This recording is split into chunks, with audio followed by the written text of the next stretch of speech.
नमस्कार, स्वागत है आपका। मैं हूं आपके साथ रोहित पुनेठा। बिहार चुनाव के नतीजे अब सामने आ चुके हैं। आरजेडी इस चुनाव में सबसे बड़ी पार्टी बनकर उभरी है। बीजेपी पार्टी वाइज अगर हम देखें तो दूसरे नंबर पर है, लेकिन 2015 के मुकाबले जेडीयू की सीटें इस बार कम हुई हैं। अब सवाल यहां पर यह उठता है कि सरकार तो बन गई जेडीयू और बीजेपी के मिलाकर, लेकिन जेडीयू की सीटें कम क्यों हुई, इसके पीछे क्या वजह है? तो इसका जवाब भी अब आप सुन लीजिए। जेडीयू से नाराज होकर एनडीए से अलग चुनाव लड़ने वाले चिराग पासवान इसके पीछे की वजह है, यानी कि सबसे मेजर फैक्टर है। चिराग पासवान नतीजे आने के बाद अब जो जानकार हैं वो ये कह रहे हैं कि गठबंधन से अलग उम्मीदवार उतारकर चिराग पासवान ने अपना घर तो फूंका ही, क्योंकि उनकी तो कुल एक सीट आई, लेकिन साथ में उनके हाथ खुद भी जल गए। वो कैसे, ग्राफिक्स के जरिए हम आपको समझाएंगे। लेकिन इस चुनाव में एक बात बहुत ज्यादा अहम रही है, और वो थी ओवैसी की पार्टी एआईएमआईएम को लेकर। ओवैसी ने कम सीटों पर उम्मीदवार उतारे और ज्यादा फायदा लिया। 5 सीटें मिली हैं ओवैसी को इस बार के जो रिजल्ट्स आए हैं उसमें। सीमांचल की 5 सीटों पर 5 सीटें सीमांचल की, उस पर ओवैसी ने कब्जा जमा लिया। तो ओवैसी के लिए विन विन सिचुएशन रही। कम सीटों पर उम्मीदवार उतारे ओवैसी ने और उनको फायदा ज्यादा हुआ, 5 सीटें। अब आपको ये बताते हैं कि किन किन सीटों पर एलजेपी ने, यानी कि चिराग पासवान की पार्टी ने जेडीयू को सीधे तौर पर नुकसान पहुंचाया। वो कौन सी ऐसी सीटें हैं जहां एलजेपी ने अपना घर तो फूंका ही, लेकिन साथ ही साथ उसमें नीतीश कुमार की पार्टी जेडीयू को बड़ा नुकसान पहुंचाया है। उन सीटों को आप मेरे साइड में देखते जाइए, वो लगातार हम आपको बता रहे हैं। अतरी सीट की अगर मैं बात करूं, हालांकि कुल 40 सीटें हैं, लेकिन मैं अभी वो टॉप 10 सीट्स आपको दिखा रहा हूं जहां पर एक मेजर नुकसान चिराग पासवान ने जेडीयू को किया है। अतरी सीट में जो एलजेपी जो जेडीयू का उम्मीदवार है उसकी हार हुई 7,931 वोटों से, जबकि यहां पर एलजेपी के कैंडिडेट को 25,873 वोट मिले हैं। हालांकि एलजेपी का उम्मीदवार भी हार गया। यह सीट अगर दोनों साथ लड़कर मिलते, यानी कि एनडीए में अगर चिराग पासवान भी होते, तो बेहद संभव था कि ये जो वोट हैं 25,000 के आसपास वोट, ये चले जाते जेडीयू के कैंडिडेट को और यहां पर जीत मिल जाती। और ऐसे ही बाजपट्टी की सीट है, बाकी और कई सारी सीटें हैं, धौरिया है, एकमा है, गायघाट है, जमालपुर है, करगहर है। ये सब ऐसी सीटें हैं जहां पर चिराग पासवान के कैंडिडेट्स ने अच्छे खासे वोट बटोरे हैं, लेकिन वो इन वोटों को सीटों में तब्दील नहीं कर पाए। इसका नुकसान चिराग पासवान को हुआ ही, क्योंकि चिराग तो खुद एक सीट जीत पाए, 137 सीटों पर चुनाव लड़े, एक सीट जीत पाए, लेकिन इसका बड़ा नुकसान जेडीयू को भी हुआ है। अब यह समझिए कि कैसे एलजेपी ने एनडीए से अलग होकर चुनाव लड़ा और जेडीयू को बड़ा नुकसान पहुंचाया। क्योंकि जिन 40 सीटों पर एलजेपी ने जेडीयू को नुकसान पहुंचाया है, अगर वो सीटें जेडीयू के खाते में आ जाती, यानी कि वो वोट जो एलजेपी को अलग पड़े और वो चुनाव भी नहीं जीत पाए, अगर वो वोट जेडीयू के लिए टर्न आउट हो जाते, तो फिर Janata Dal United single largest party बन सकती थी। कैसे, इसको समझिए जरा। ये जो मेरे साइड में ग्राफिक्स चल रहा है इसके जरिए समझिए। आरजेडी के पास 75 सीटें हैं, फिलहाल सिंगल लार्जेस्ट पार्टी है आरजेडी। जेडीयू के पास कितनी सीटें हैं? जेडीयू के पास आई इस बार सीटें 43, लेकिन 40 सीटें ऐसी हैं जहां पर सीधे तौर पर एलजेपी ने जेडीयू को नुकसान पहुंचाया, और यहां पर हजारों की संख्या में वोट जो है वो बेकार गए, क्योंकि वोट मिले एलजेपी को, लेकिन वहां पर वो वोट सीटों में तब्दील नहीं हो पाए। लेकिन अगर एनडीए में चिराग पासवान होते, यानी कि एलजेपी अगर एनडीए में होती, तो फिर यहां पर जेडीयू कैंडिडेट को वो एलजेपी के वोट पड़ते, और बेहद संभव है कि 43 + 40 83 सीट लेकर जेडीयू इस बार नंबर 1 पार्टी, यानी कि बिहार में सिंगल लार्जेस्ट पार्टी बन सकती थी। ये एक अनुमान हम जता रहे हैं। हालांकि यह भी हो सकता है कि इसमें से कुछ कम सीटों पर फायदा मिलता, लेकिन फायदा जरूर मिलता, इतना तय है। 43 का आंकड़ा नहीं रहता, यह आंकड़ा बढ़कर 50 हो सकता था, 60 हो सकता था, 70 हो सकता था, और बहुत पॉजिटिव होता तो 83 के पर भी ये फिगर्स पहुंच सकती थी। और एक सबसे बड़ी बात है कि एक मैसेज जो है वो मैसेज जाता जनता के बीच, हां भाई ये लोग मिलकर लड़ रहे हैं, हां भाई एनडीए में चिराग पासवान भी हैं, जेडीयू भी है, बीजेपी है, लोग मिलकर लड़ रहे हैं। तो इसका एक अलग और स्ट्रांग मैसेज जो पब्लिक के बीच जाता है, वो स्ट्रांग मैसेज भी नहीं गया, और इसका सीधे तौर पर नुकसान हुआ जेडीयू को। क्योंकि देखिए बीजेपी को तो फायदा हुआ, बीजेपी तो पिछली बार के मुकाबले में 20 से 21 सीटें एक्स्ट्रा लेने में कामयाब रही। अगर लेकिन एनडीए के लिहाज से हम देखें तो नुकसान यहां पर सिर्फ जनता दल यूनाइटेड को हुआ है। लास्ट इलेक्शन में, यानी कि 2015 में जो जेडीयू है उसको 71 सीटें मिली थी, लेकिन इस बार के इलेक्शन में उनको मिली हैं सिर्फ 43 सीटें। यानी कि आप समझ लीजिए कि एक बड़ा नुकसान, 28 सीटों का नुकसान इस बार उठाना पड़ा है जनता दल यूनाइटेड को। तो चिराग पर भारी ओवैसी फैक्टर, इस पर भी हम चर्चा करते हैं। इस पर भी एक मैं डिटेल ग्राफिक आपको दिखाता हूं, क्योंकि ओवैसी फैक्टर इस बार बहुत ज्यादा इंपॉर्टेंट रहा है। जिस तरह से चिराग ने नुकसान पहुंचाया है जेडीयू को, उसी तरह से सीमांचल में इसका नुकसान आरजेडी को हुआ है। कैसे हुआ है? सीमांचल में एआईएमआईएम की बंपर जीत हुई है। ओवैसी की पार्टी एआईएमआईएम ने सीमांचल में 5 सीटें जीती। ओवैसी मुस्लिम वोट बैंक को साधने में कामयाब रहे, और इसके चलते कम से कम 15 सीटें ऐसी हैं जिन पर वोट काटा एआईएमआईएम ने, और इसका सीधा नुकसान हुआ आरजेडी को। कैसे, उसको भी समझ लीजिए जरा आप। आरजेडी का जो एक कोर वोटर है या एक कंसोलिडेट वोट बैंक जो है, हम किसको कहते हैं? हम कहते हैं एमवाई। एम से होता है मुस्लिम, वाई से होता है यादव। एमवाई फैक्टर, इस पर लालू के जमाने से जो आरजेडी है वो चुनाव लड़ती आ रही है। तो अगर यहां पर ओवैसी के साथ गठबंधन होता तो एक कैंडिडेट उतरता किसी भी पार्टी का, तो सीधे तौर पर उसको ज्यादा वोट पड़ते और इसका सीधे तौर पर फायदा कहीं ना कहीं आरजेडी को होता। और जिन 15 सीटों पर वोट कटने से, यानी कि मुस्लिम वोट कटने से नुकसान हुआ है, वो जो वोट है वो सीटों में तब्दील हो जाता है। तो कुल मिलाकर अगर हम ये देखें तो नुकसान दोनों तरफ को हुआ है। नुकसान जेडीयू को हुआ है चिराग पासवान की वजह से, नुकसान आरजेडी को भी हुआ है, लेकिन वो हुआ है एआईएमआईएम की तरफ से। लेकिन अंतर सिर्फ ये रहा कि चिराग पासवान पिछली बार 2 सीट जीते थे, इस बार 1 सीट उन्होंने जीती, तो अपना नुकसान तो किया ही किया, लेकिन एक बड़ा नुकसान उन्होंने नीतीश कुमार का भी कर दिया। यहां पर 5 सीटें जीती असदुद्दीन ओवैसी ने, उनके कैंडिडेट्स ने, वो फायदे में रहे, कम सीटों पर लड़े, 5 सीटों पर चुनाव जीते, लेकिन इसका सीधे तौर पर जो नुकसान है वो आरजेडी को हुआ है। इस पर हम चर्चा करेंगे, क्योंकि हमारी जो चर्चा की लाइन है, आज की चर्चा की जो लाइन है वो ये है कि नीतीश के घर तो आग लगाई ही लगाई है चिराग पासवान ने, क्योंकि कम सीटें हो गई, बहुत कम सीटें हो गई हैं। इतनी कम सीटें हो गई नीतीश कुमार की कि वो छोटे भाई की भूमिका में आ गए। लेकिन साथ ही साथ चिराग ने अपना घर भी फूंक लिया, एक ही सीट वो जीत पाए हैं। इस पर हम चर्चा करेंगे। पूरा बड़ा पैनल इस वक्त मेरे साथ मौजूद है। मेरे साथ पैनल में कौन कौन है, अपना पैनल ओपन कर रहा हूं मैं। मेरे साथ इस वक्त आनंद कुमार झा जी, बीजेपी नेता, इस वक्त मेरे साथ मौजूद हैं। मेरे साथ इस समय राहुल लाल जी हैं, पॉलिटिकल एनालिस्ट हैं, वो भी हमारे साथ जुड़ गए हैं। संजीव कौशिक पॉलिटिकल एनालिस्ट हैं, वो भी मेरे साथ जुड़ गए हैं। और हेमंत तिवारी जी सीनियर जर्नलिस्ट हैं, वो भी मेरे साथ जुड़ गए हैं। मैं सोच रहा हूं कि सबसे पहले मैं एक न्यूट्रल राय के साथ इसकी शुरुआत करूं, तो मैं हेमंत तिवारी जी के पास चल रहा हूं। हेमंत जी, सबसे पहला रिएक्शन मेरा, मैं आपसे चाहूंगा कि बहुत बड़ा नुकसान कर दिया जेडीयू को। अगर चिराग एनडीए में होते तो शायद इतना, ये जो हम अभी सिचुएशन अब जेडीयू की देख रहे हैं कि 71 से घटकर वो 43 पर आ गई और इन पर भी संघर्ष करना पड़ा, शायद ये तस्वीर कुछ अलग होती। सही बात है, बहुत अच्छा विषय है। और देखिए, बिहार जो है प्रकाश झा की जमीन है, वहां के रहने वाले हैं। उनकी फिल्में आप देखते होंगे तो बिहार की असलियत से जुड़ी कथानक पर बहुत जबरदस्त पूरे देश में हिट फिल्में बनती हैं। लेकिन बिहार की सियासत में इस साल, यानी चुनाव के साल 2020 में जो कुछ हुआ, वो एकता कपूर के जो सीरियल्स आते हैं जिसमें साजिश, घर की साजिश, बाहर की साजिश, इसको गिराने की साजिश, उसको ऊपर करने की साजिश, मुझे लगता है कि वो जो साजिशी खेल होता है एकता कपूर के सीरियल्स का, वो बहुत कुछ दोहराया गया है बिहार में। और कहीं न कहीं इस चीज को उनके नेताओं ने ही उजागर किया है। एक बात आखिर इस चर्चा में क्यों चल रही थी कि भारतीय जनता पार्टी बहुत बड़ी पार्टी, सबसे बड़ी पार्टी हो सकती है, चुनाव मतदान के पहले चर्चा चल रही थी और इस तरह के आरोप प्रत्यारोप भी देखे गए। अभी आप देखिए, चिराग पासवान का आपने जिक्र किया तो वाकई ही बहुत अच्छी भूमिका आपने उनकी समझाई। चिराग पासवान कोई इतने उतावले बावले तो हो नहीं गए थे। बिना किसी प्रश्रय के चिराग पासवान का यह स्टैंड कि हम तो डूबेंगे सनम, तुमको भी डूबेंगे, बिल्कुल ये नहीं संभव है। इस पे आशंकाएं तो निश्चित रूप से बनती हैं। तो स्वाभाविक रूप से भारतीय जनता पार्टी का एक जो टारगेट था सबसे बड़ी पार्टी बनना और भविष्य में खुद बिहार को रूल करने की हैसियत में आना, जिसके लिए लगातार पिछले कई सालों से काम हो रहा था। आप 2010 में देखिए, 2010 के रिजल्ट देख लीजिए। अगर इस तरह की बातें नहीं होती, जैसे चिराग पासवान का उन 35 ऐसी सीटों पर जेडीयू को प्रत्यक्ष रूप से हरा देना, जहां हार जीत के मार्जिन से बहुत ज्यादा वोट चिराग पासवान, बिल्कुल। और एक सीट जो जीती है चिराग पासवान ने, उस सीट पर भी जेडीयू के कैंडिडेट को ही हराया चिराग पासवान ने। मैं सीधा एसके पांडे साहब के पास चल रहा हूं, जेडीयू के लीडर है।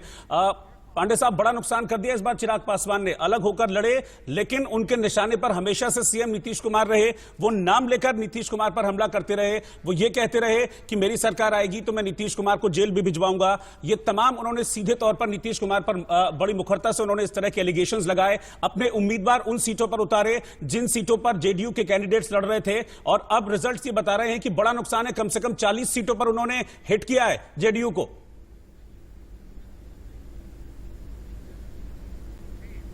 बोल रहे हैं उन्होंने जेडीयू को नुकसान पहुंचाया है।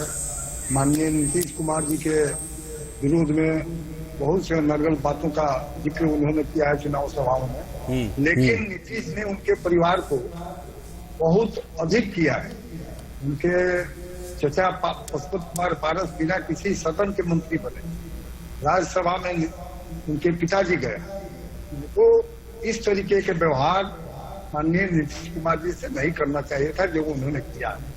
यानी कि आप मान रहे हैं कि बड़ा नुकसान किया है चिराग फैक्टर ने, बड़ा नुकसान किया है। लेकिन दो चीजें हैं ना, फायदा तो किसी का भी नहीं हुआ, फायदा तो जेडीयू का भी नहीं हुआ। देखिए कहां 71 से घटकर आप 43 पर आ गए और चिराग पासवान भी 2 से घटकर 1 पर रह गए। फायदा तो किसी का भी नहीं हुआ। वो अभी कह रहे थे हेमंत तिवारी जी थी, हम तो ले डूबेंगे सनम, तुमको भी ले डूबेंगे। वही वाली कहानी चरितार्थ हो गई।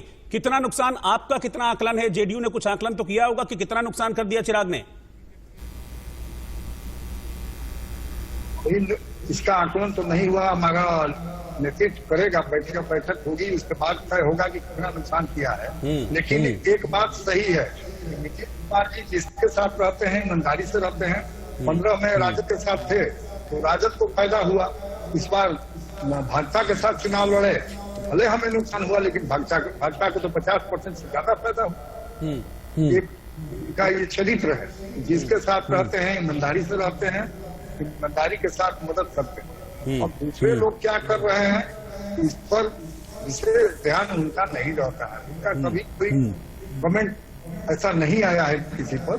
लेकिन चिराग पासवान जी ने एक बिहारी के रूप में वह काम नहीं किया है जो उनको करना चाहिए। बिल्कुल, क्योंकि देखिए 40 सीटें बताई जा रही हैं, लेकिन 10 सीटों की लिस्ट तो मेरे पास है। उसमें अतरी है, बाजपट्टी है, बड़हरिया है, चेनारी है, दरभंगा ग्रामीण है, धौरिया, एकमा, गायघाट, जमालपुर, करगहर। ये ऐसी सीटें हैं जिनमें मेजर नुकसान किया है। यहां पर एक बड़ा जो वोट शेयर है वो चिराग पासवान ले गए। आनंद कुमार झा जी भी हैं मेरे साथ बीजेपी से। आनंद जी, ये बड़ा नुकसान हुआ।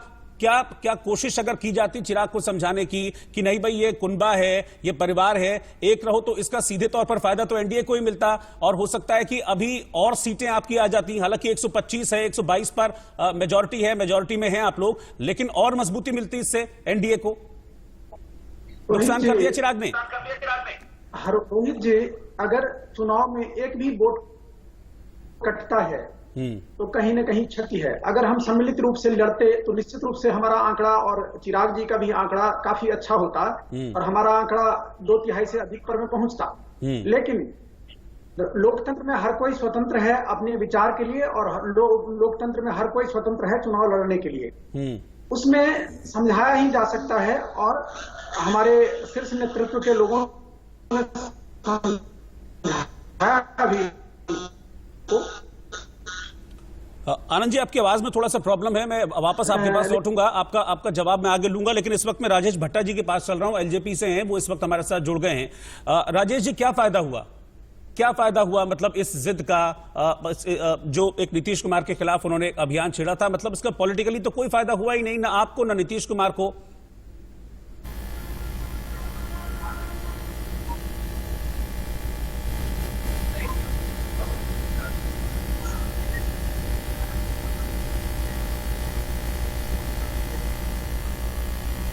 नहीं राजेश जी की आवाज नहीं आ रही है। राजेश जी के पास हम वापस चलेंगे, लेकिन इस बीच मैं चलना चाहूंगा संजीव कौशिक जी के पास, पॉलिटिकल एनालिस्ट हैं। संजीव जी, आप बताइए कितना नुकसान आप देख पा रहे हैं सीधे तौर पर चिराग के अलग होकर लड़ने का, क्योंकि वोट परसेंटेज ये कहता है कि ठीक ठाक वोट परसेंटेज चिराग ले गए हैं, ये सीटों में तब्दील नहीं हो पाया। लेकिन अगर गठबंधन एक रहता, चिराग अंदर रहते, तो इसका एक फायदा सीधे तौर पर एक सॉलिड फायदा जो है, कंसोलिडेट फायदा, वो मिलता।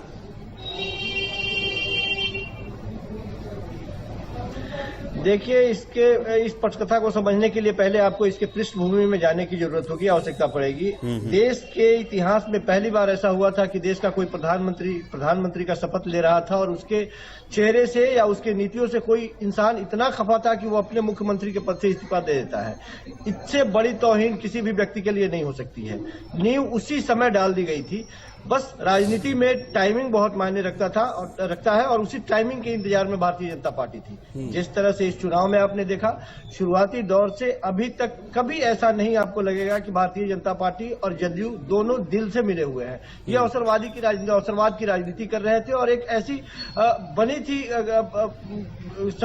संभावनाएं बनी थी जिसके वजह से ये राजनीति में एक साथ बने हुए हैं। ये तब की बात मैं कर रहा हूं जब राष्ट्रीय राजनीति में नरेंद्र मोदी जी का पदार्पण हुआ। राज्य की राजनीति की बात तो फिर बिहार के परिप्रेक्ष्य में मुझे ये कहना होगा कि इस अवसर को शायद महागठबंधन भी समझ नहीं पाया। अगर अवसर समझ लेते तो फिर शायद ओवैसी इन होते महागठबंधन में और उसका एक फायदा जो कंसोलिडेट है वो शायद महागठबंधन को होता, क्योंकि सीमांचल में तो आरजेडी को नुकसान पहुंचा है। ओवैसी की पार्टी ने 5 सीटें ले गए हैं और 15 सीटों पर आरजेडी को भी नुकसान पहुंचाया है। मैं उसी पे आ रहा था कि यदि चिराग पासवान ने इतनी बड़ी कदम उठा ली और इतना बड़ा एक्शन ले लिया, उन्होंने अपने दम पे बिल्कुल ऐसा नहीं किया। उनको शह कहां से मिल रहा था? वो लगातार बोलते चले आ रहे थे कि हम हनुमान हैं। वो फर्जी हनुमान थे जो कथित राम के नाम पर वो अपने ही बड़े भाई का घर जला बैठे। क्या ये बात नीतीश कुमार नहीं समझ रहे थे? वो खूब समझ रहे थे कि इनका इस्तेमाल कौन कर रहा है, कैसे कर रहा है, किन परिस्थितियों में कर रहा है। और भारतीय जनता पार्टी ने अपने जो रणनीति बनाई थी उसमें उसको सफलता मिली। उन्होंने पर कतर दिए नीतीश कुमार के और नीतीश कुमार को आज के वक्त में छोटा भाई बना दिया उन्होंने। अब नीतीश कुमार के पास बहुत सीमित विकल्प बचे हुए हैं। या तो वो नैतिकता के आधार पर प्रेशर बने उनके ऊपर, वो ये कह दें कि हम मुख्यमंत्री नहीं बनेंगे, एक प्रेशर ये रहेगा उनके ऊपर। ये लगातार ये जो कहने की कोशिश करी जा रही है भारतीय जनता पार्टी के द्वारा कि नहीं कोई बड़ा नहीं कोई छोटा नहीं, हमने जो जुबान दे दी है वो दे दी है, ऐसा नहीं होता राजनीति में। संख्याओं के आधार पर आपको सीट मिलते हैं, पद मिलते हैं, मंत्रियों की संख्या बनती है, उस आधार पर अब एक ही मात्र विकल्प, मैं फिर दोबारा दोहरा रहा हूं कि उनको एक लालच हो सकता है कि ये कहा जाए कि आप केंद्र की राजनीति में आ जाए अपने प्रतिष्ठा के साथ, लेकिन ये संभव नहीं है। आप किसी भी राष्ट्रीय प्रवक्ता से पूछ लीजिए, वो इस बात की गारंटी नहीं देंगे कि 5 सालों तक नीतीश कुमार बने रहेंगे मुख्यमंत्री के पद पे। वो कहेंगे कि नहीं, हमने वादा किया, उनको बैठाएंगे। लेकिन अभी भी डंके की चोट पे आप यदि एलजेपी के प्रवक्ता से पूछेंगे, वो डंके की चोट पे कह रहे हैं कि हमारा जो काम था, हमारा जो मिशन था, हमने अपना मिशन पूरा किया। उनका मिशन एकमात्र यही था कि नीतीश कुमार का कद छोटा करना, नीच करना। दूसरी बात, महागठबंधन की बात कर ले, ये बात बिल्कुल सही है कि महागठबंधन ने इस समय पे यदि गठबंधन किया होता तो शायद एमआईएम की वजह से जो सीटें उनकी खोई हुई है वो उस माइनस में नहीं जाते और उनके साथ साथ कुछ और बढ़त बनती। ठीक है राहुल लाल जी, इसी सवाल को लेकर मैं आपके पास आ रहा हूं। देखिए, जो सिचुएशन इस वक्त जेडीयू फेस कर रही है, क्योंकि जेडीयू की जो नुकसान हुआ है और चिराग पासवान की वजह से, ठीक ऐसा ही महागठबंधन में भी हुआ है। ओवैसी की वजह से बड़ा नुकसान आरजेडी को हुआ है, क्या इस बात को मान रहे हैं? मैं बिल्कुल इसको माना जाएगा कि ओवैसी के कारण महागठबंधन को नुकसान हुआ है। सीमांचल के सारे सीटों को उन्होंने प्रभावित किया है। एक तरह से 5 सीट वो जीते भी हैं और बाकी सीटों पे उसी तरह से उन्होंने वोटों की कटिंग भी की है।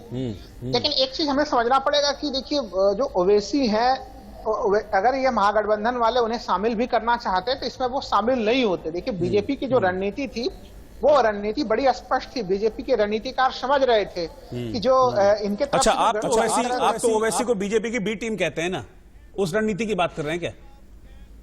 नहीं, मैं मानता नहीं हूं, लेकिन आप जब विश्लेषण सुनेंगे तो आपको खुद ही स्पष्ट होगा। क्योंकि पुनेठा साहब, देखिए, जब आप देखते हैं कि इतना बड़ा सा चीज जब यहाँ पे जो हनुमान कर रहे हैं, वो घटनाक्रम को अंजाम दे रहे हैं हनुमान, तो ऐसे में बीजेपी के रणनीतिकारों को पता था कि जदयू की सीटें घटेंगी, क्योंकि बीजेपी को बड़े भाई के रोल में आना था। हम लोगों ने देखा है कि किस तरह से बीजेपी ने महाराष्ट्र की राजनीति में भी अपने आप को बड़ा भाई बनाया और शिवसेना को छोटा भाई बनाया था।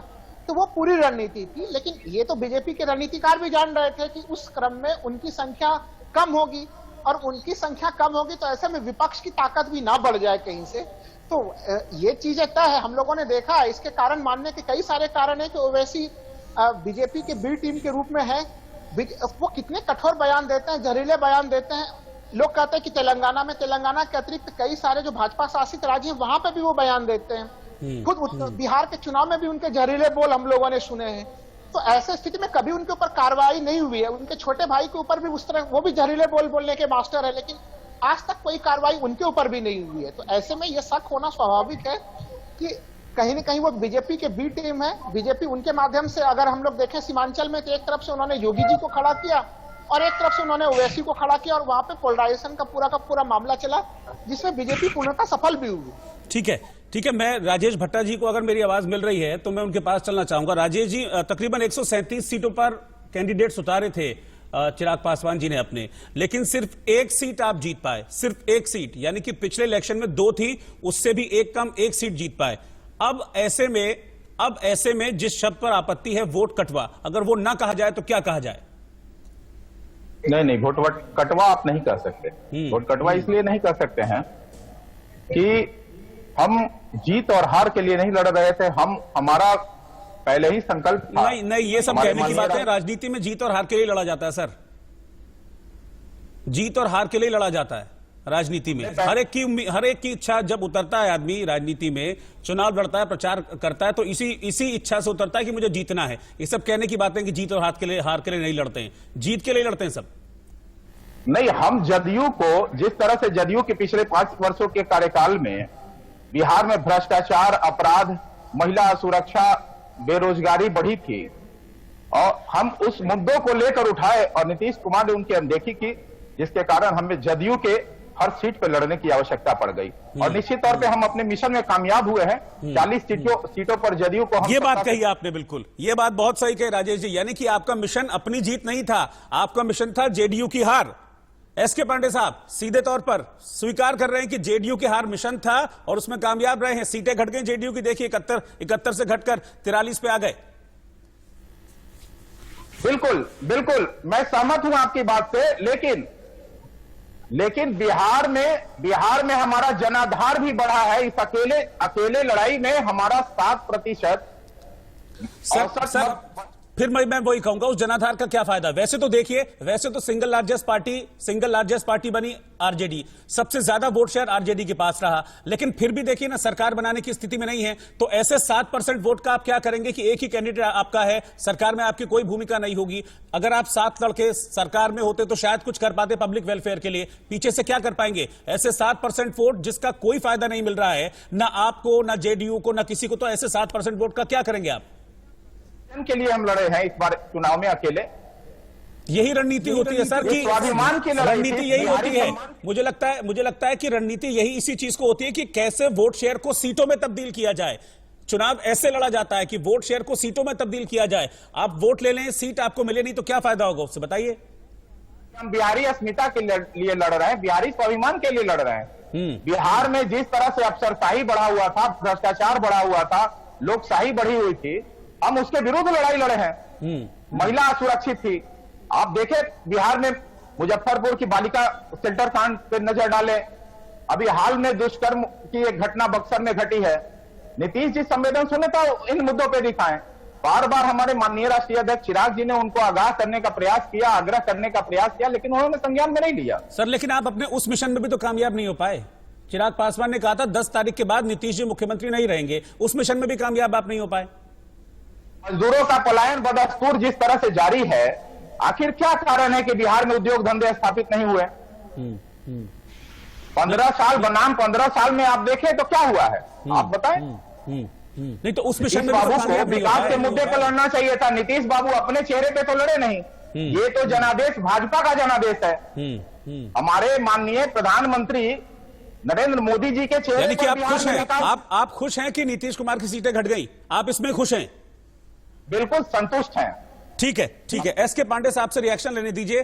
पांडे साहब, एलजेपी खुश है, चिराग पासवान खुश हैं कि हम हार गए तो कोई बात नहीं, लेकिन भैया तुमको भी ले डूबे। नीतीश कुमार की भी सीटें हमने बढ़ने नहीं दी, उल्टा 28 सीटें घटा दी हमने।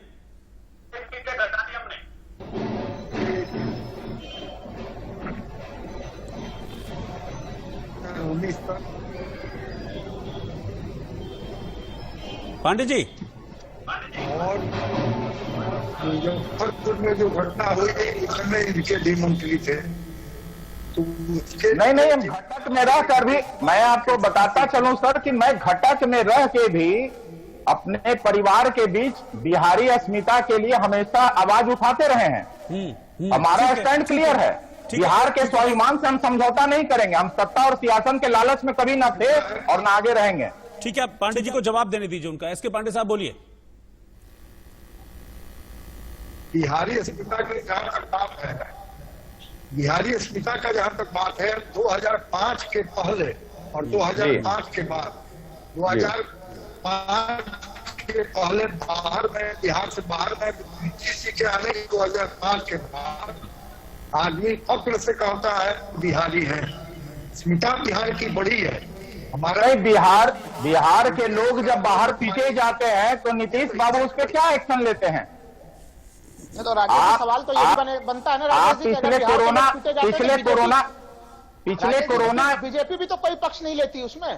कोरोना के पहले कोई नाराजगी नहीं होती है आपकी? नहीं, पिछले बीजेपी कोरोना काल की अगर घटना पे नजर डालें तो जिस तरह से संवेदनशीलता दिखाते हुए नीतीश बाबू ने कहा कि बिहारी मजदूरों को बिहार नहीं आना चाहिए, नहीं तो बिहार की हालत खस्ता हो जाएगी। तो ये बताइए कि बिहार के मजदूर अपने घर नहीं लौटेंगे बुरे परिस्थिति में, तो वो कहां जाएंगे? ऐसी परिस्थिति में माननीय प्रधानमंत्री नरेंद्र भाई मोदी जी ने एक बड़ा हस्तक्षेप करते हुए ट्रेनों की व्यवस्था की। लेकिन राजेश जी देखिए ना, राजेश जी मतलब मुझे ये चीज आप एक तरफ तो नीतीश कुमार का नुकसान करके खुश हैं, फिर दूसरी तरफ चिराग पासवान कहते हैं कि मैं मोदी जी का हनुमान हूं। तो नीतीश को नुकसान हुआ तो उसका ओवरऑल नुकसान एनडीए को भी तो हुआ, यानी कि मोदी जी को भी तो उसका नुकसान हुआ। कितने टफ फाइट में फंस गए थे। दिख रहा है, मैं स्पष्ट कर दूं आपको कि बिहार में जो विकास दिख रहा है वो केंद्र सरकार की योजनाओं का विकास है, जिसके लिए विकास पुरुष का ठीकरा अपने सर लेते हैं नीतीश बाबू। ठीक है, मैं आनंद कुमार झा साहब से पूछ लेता हूं कि आनंद साहब आप ये बताइए कि जो तारीफें कर रहे हैं नरेंद्र मोदी जी की, और ये भी तारीफ कर रहे हैं कि बिहार में जो विकास हुआ है वो बीजेपी का है, आप इस पर एलजेपी की तारीफ करेंगे या फिर जिस तरीके से एलजेपी का स्टैंड पूरे चुनाव के दौरान रहा, एंटी जेडीयू स्टैंड, उस पर आप सवाल उठाएंगे? एलजेपी हमारे एनडीए अलायंस में बिहार में नहीं थी, तो उस पर मैं कुछ भी बोलना अभी उचित नहीं है। लेकिन प्रधानमंत्री जी के विकास कार्य पर में सिर्फ एलजेपी नहीं बोल रही है, पूरे देश विकास कार्य की सराहना करती है, और उसका अभी जो तुरंत परिणाम मिला है, सेफ खेल रहे हैं बिहार की जनता ने सेफ खेल रहे हैं प्रधानमंत्री जी के किए हुए कार्यों के आधार पर में वोट किया है। दूसरी बात मैं आपको बता देना चाहता हूं कि संजीव जी अभी अवसरवाद की बात कर रहे थे, तो लालू जी का जो आज महागठबंधन में अलायंस है, लालू जी की शुरुआत ही कांग्रेस के विरोध से हुई थी। आज किस अवसरवाद के तहत लालू जी और लालू जी की पार्टी आरजेडी और कांग्रेस एक साथ हो गई? अपनी इसी सोच के कारण कांग्रेसी विलुप्त होते जा रहे हैं और भविष्य में भी अपने अस्तित्व को बचा नहीं पाएंगे। इन लोगों की जो सोच है, कोई विचार नहीं है। ठीक है, मैं हेमंत तिवारी जी के पास चल रहा हूं, सीनियर जर्नलिस्ट है, उनकी एक राय यहां पर लेना बहुत जरूरी है।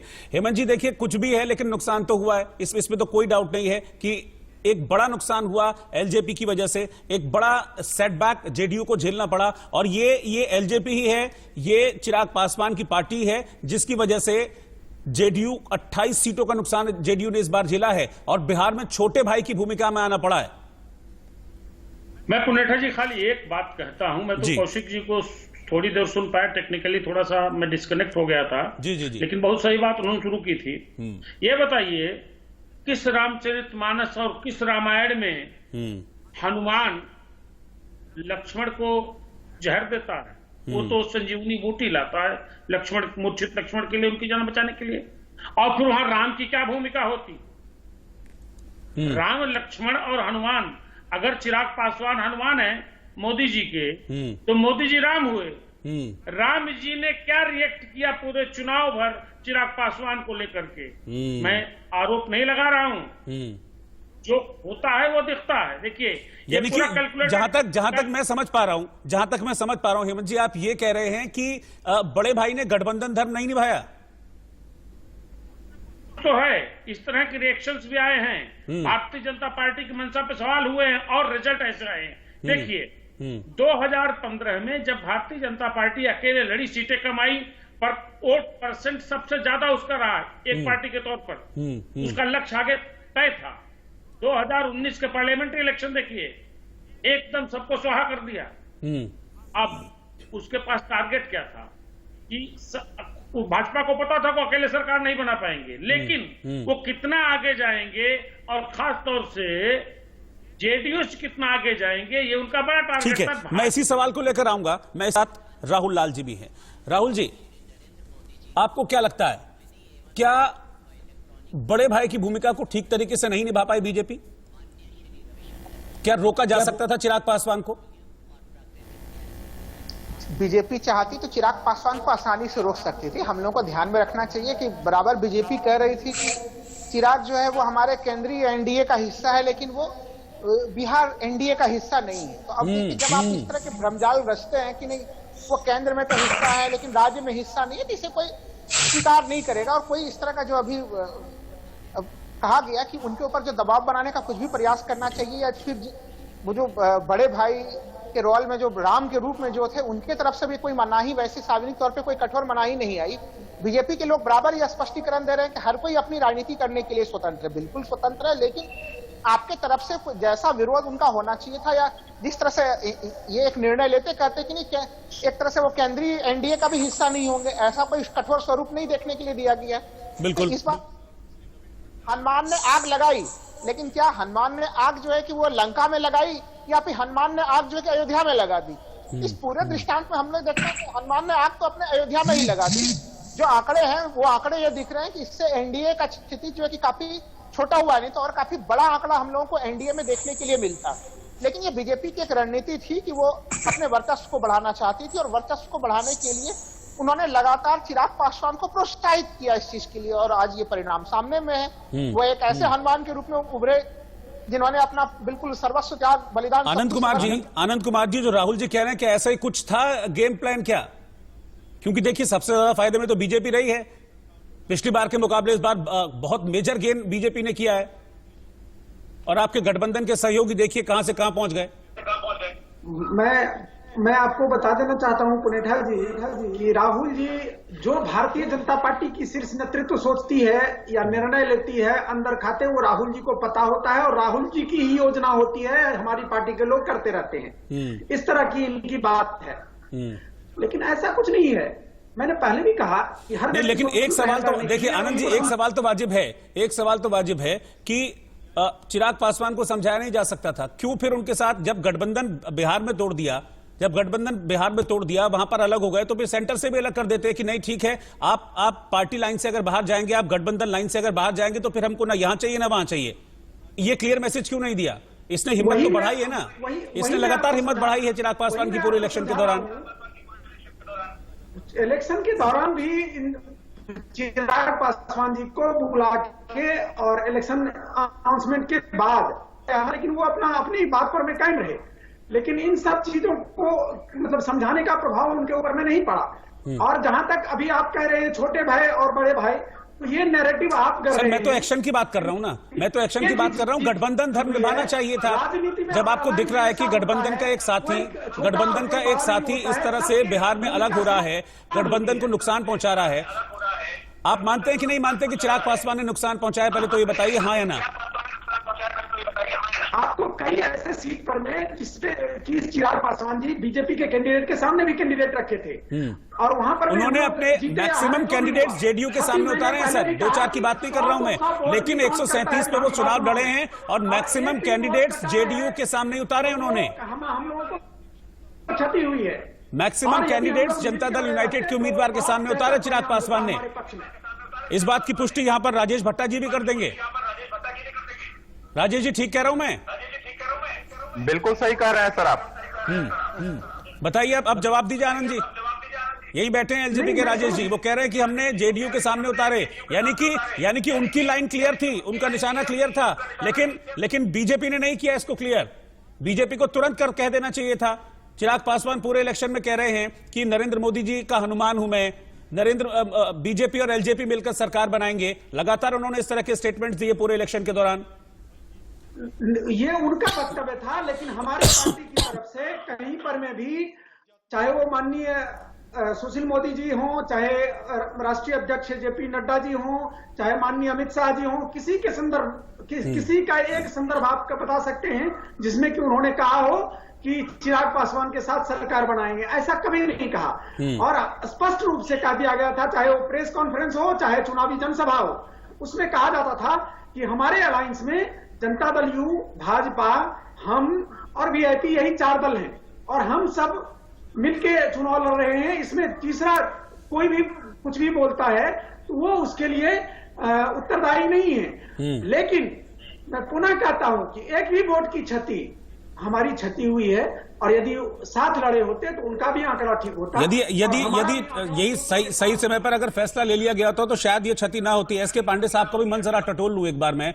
पांडे साहब, आपको नहीं लगा पूरे इलेक्शन के दौरान की नई एक क्लियर मैसेज अगर बीजेपी की तरफ से होता, क्लियर एंड स्ट्रांग, दोनों बात मैं कह रहा हूं, क्लियर एंड स्ट्रांग मैसेज अगर होता कि गठबंधन धर्म जो गठबंधन के लोग हैं उनके अगेंस्ट कोई जा रहा है तो उसको पूरी तरह से अलग किया जाए, क्या ये बात कभी पूरे इलेक्शन के दौरान जेडीयू के मन में नहीं आई, नीतीश कुमार जी के मन में नहीं आई कि चिराग पासवान हमको नुकसान कर रहे हैं लेकिन फिर भी उनको एनडीए में बनाए रखा है सेंटर में?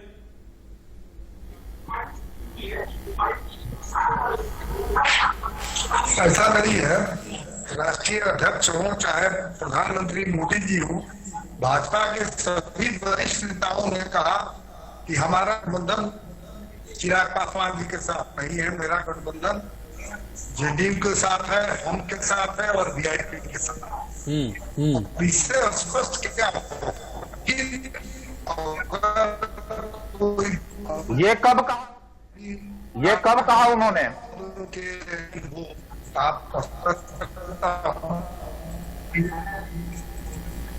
पूरे चुनाव के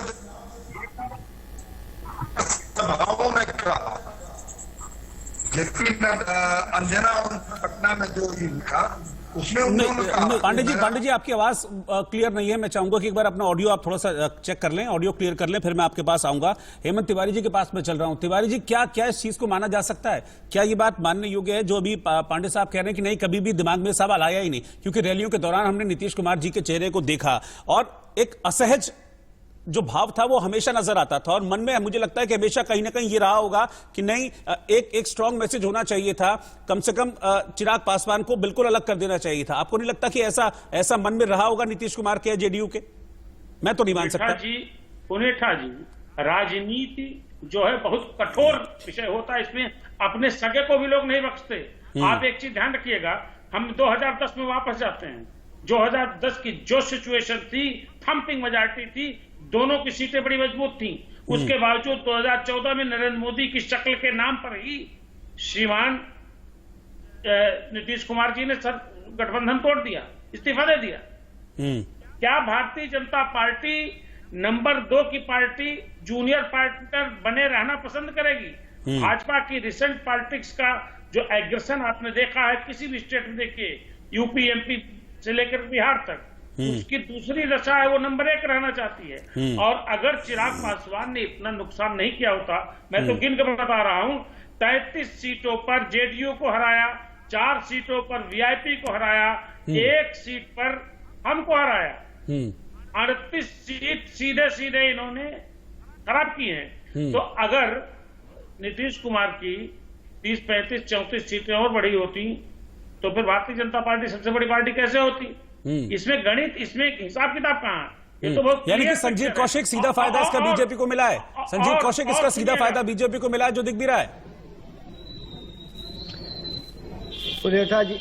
पुनेठा जी, इसको समझने के लिए मैं एक चीज याद दिला रहा हूँ आपको। शुरुआती दिनों में आपने देखा होगा कि जिस तरह से चिराग पासवान ने ये राग अलापना अभी शुरू ही किया था कि मैं पूरे सीटों पर चुनाव लड़ूंगा और अपने दमखम के साथ लड़ूंगा, उसी समय नीतीश कुमार ने ये कहा था या ये शर्त रखी भारतीय जनता पार्टी के पास कि यदि आप आके औपचारिक रूप से सामने में यह प्रेस कॉन्फ्रेंस नहीं करते हैं कि हम नीतीश कुमार के नेतृत्व में चुनाव लड़ेंगे, तब बात आगे बढ़ेगी, अन्यथा ये उचित नहीं होगा और इस कंडीशन में लड़ना हमारे लिए मुश्किल नहीं होगा। सबने देखा कि किस तरह से भारतीय जनता पार्टी के प्रदेश अध्यक्ष संजय जायसवाल आनंद फानन में वो प्रेस कॉन्फ्रेंस आयोजन किया गया और उसमें हाँफते वो बोले कि नहीं, यही हमारे नेता है और इनके नेतृत्व में हम लोग चुनाव लड़ रहे हैं, जो इनकी बात नहीं मानेगा, इनको डिनाई करेगा, वो हमारे गठबंधन का हिस्सा नहीं है। और उसके बावजूद जब प्रधानमंत्री जी पहली बार बिहार जाते हैं किसी चुनाव रैली को संबोधित करने, तो सबसे पहले रामविलास पासवान को वो श्रद्धांजलि देते हैं।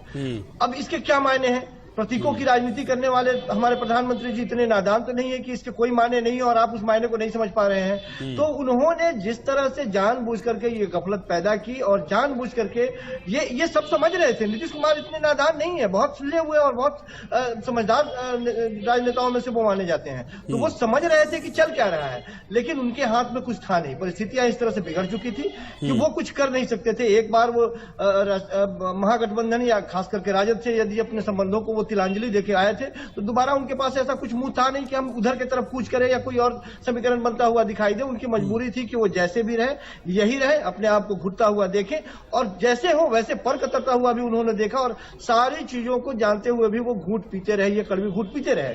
वो समझ रहे थे कि पीठ पीछे चल के, और ये बात जो बार बार कहने की कोशिश की जा रही है, चिराग पासवान को क्या मिला, चिराग पासवान को क्या मिला, आपने जो सवाल पूछा उसका कोई जवाब नहीं है। सारे लोग, एक अदना सा आदमी भी, सामान्य आदमी भी चुनाव लड़ता है जीतने के लिए। ये कौन सी बात हो गई कि हम किसी को हराने के लिए हमने चुनाव लड़ा? जिसको टिकट दिया था आपने ये कह के टिकट दिया था कि आपको हराना है, जीतना नहीं है, ये कहीं से इसका कोई मतलब ही नहीं बनता है।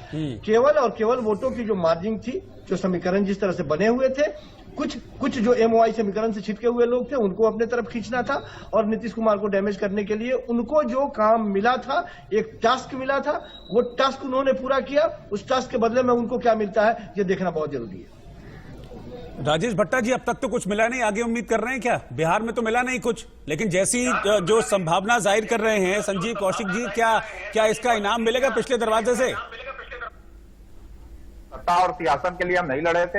हाँ। हम अपने पार्टी को बिहार की जमीनी मजबूती देने के लिए लड़े थे। हम 25 लाख मत पाकर बिहार वासियों के बीच बिहार फर्स्ट के विजन को बिहार की जनता के बीच रखने में कामयाब रहे। दूसरी बात कहना चाहेंगे कि 7% जो है वोट हमारा प्रतिशत बढ़ा है इस बार, और 40 सीटों पर जदयू को हम हराने में कामयाब रहे। ये मिशन था हमारा। और निश्चित तौर पे आप 2025 में देखेंगे कि विधानसभा हमारा होगा। अच्छा, यानी कि आप इन चुनावों की अपनी उपलब्धि, चिराग पासवान इन चुनावों की अपनी उपलब्धि, एलजेपी इन चुनावों की अपनी उपलब्धि ये मानती है कि हमने नीतीश कुमार की सीटों को घटा दिया, यही कह रहे हैं ना? पार्टी भी मजबूत हुई। ये सिर्फ उपलब्धि हराने की ओर नहीं जा रही है, पार्टी कहीं ना कहीं मजबूत हुई है। 7% हमारा वोट का प्रतिशत है अभी इस बार, और हम 25 लाख मत पाकर बिहार में अपने बिहार फर्स्ट और बिहारी फर्स्ट के विजन को साकार किया है लोगों के बीच। अच्छा हेमंत जी, मैं आपसे चाहूंगा, इस तरह की जो पार्टी होती हैं जो सीट भी नहीं जीत पाती हैं और वोट भी इधर उधर हो जाते हैं, उनको क्या कहते हैं? अब उनको उटकटवा कहते हैं, लेकिन ये होशियार उटकटवा है, ध्यान रखिएगा, ये प्रायोजित उटकटवा है। और सुनिएगा, आपने कहा कि उनको क्या मिलेगा, मैं कह रहा हूं कि अगले चुनाव में हो सकता है कि चिराग पासवान भाजपा को मिल जाएं, एक अच्छा नौजवान दलित चेहरा नेतृत्व करने के लिए। ध्यान रखिएगा, ये राजनीति है, और बिहार में जात की राजनीति मायने रखती है। भाजपा वाली जो ओरिजिनल ट्रेडिशनल यूपी वाली धार्मों की राजनीति वो नहीं चलती वहां। तो जातीय राजनीति में भविष्य का एक चमकता चेहरा आने वाले वर्षों के लिए चिराग पासवान के रूप में अगर मिल जाए तो क्या बुराई है? दलितों में उनको बड़ी पैठ बनानी है, नंबर 1। नंबर 2, चिराग पासवान के जरिए ही भारतीय जनता पार्टी ने आज एक नैतिक प्रश्न खड़ा कर दिया है नीतीश कुमार के सामने। जिस नैतिकता का आधार पर उन्होंने 2014 में, इसके पहले इनका नाम आते ही इस्तीफा दे दिया था, क्या उनके सामने नैतिकता का प्रश्न नहीं आएगा कि जूनियर पार्टनर होते हुए वो कैसे चीफ मिनिस्टर बने? नैतिक राजनीति की है। अब भाजपा ने उनको एक ऐसे मुकाम पे ठीक है, बस एक रिएक्शन मुझे लेना, उसके बाद मैं इस डिबेट को खत्म कर रहा हूं क्योंकि बस मेरे पास वक्त इतना ही है। राजेश भट्टा जी, मुझे बताइए कि अगर जरूरत पड़ी, फिलहाल तो भी दिख नहीं रहा है, 125 क्लियर मेजोरिटी के साथ है, बहुत कंफर्टेबल सिचुएशन है अभी, लेकिन राजनीति में पता नहीं कि अगले पल अगले क्षण क्या हो जाए। अगर जरूरत पड़ी तो क्या एनडीए में शामिल होंगे? नीतीश के रहते हुए सपोर्ट करेंगे? एनडीए में नहीं, भाजपा का अगर नेतृत्व का कोई चेहरा अगर आगे आता है तो निश्चित तौर पे इस पे आला कमान तय करेगी। लेकिन अभी जो सिचुएशन है, अगर बिहार में सपोर्ट करना पड़ता तो करेंगे नीतीश कुमार के रहते? नहीं करेंगे? अभी तो स्पष्ट मैंडेट उनको मिल चुका है, अभी तो उनको कोई जरूरत ही नहीं है। हम भाजपा के साथ हैं, भाजपा के साथ आगे भी रहेंगे। ठीक है, आपने अपनी बात कह दी, मैंने अपनी बात समझ ली, और जिसको समझना था जो समझ लिया।